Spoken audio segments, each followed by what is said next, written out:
নবী বলছে সুবহানাল্লাহ 100 বার পড়লে, কথাটা বোঝেন, 100 বার কেউ সুবহানাল্লাহ পড়লে 100 নবী বংশের গোলাম আজাদ করার সওয়াব।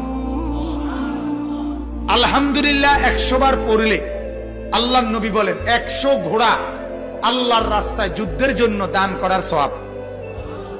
100 বার আল্লাহু আকবার পড়লে আল্লাহর নবী বলেন 100 উট হজ্জের মধ্যে আল্লাহর রাস্তায় কোরবানি করার সওয়াব। কয়টার সওয়াব কইলাম? সুবহানাল্লাহ, আলহামদুলিল্লাহ, আল্লাহু আকবার। এরপরে নবী বলে 100 বার যে পড়বে লা ইলাহা ইল্লাল্লাহ, বলেন, আবার বলেন, লা ইলাহা ইল্লাল্লাহ, লা ইলাহা ইল্লাল্লাহ, লা ইলাহা ইল্লাল্লাহ। তাসবিহ পড়তে যেন তাড়াহুড়া না হয়, ঠিক আছে না? ইনশাআল্লাহ সুন্নত, সুন্নত হইলেও ধীরে ধীরে পড়া, এক এক নিঃশ্বাসে এক একবার পড়া। সুবহানাল্লাহ, সুবহানাল্লাহ, সুবহানাল্লাহ।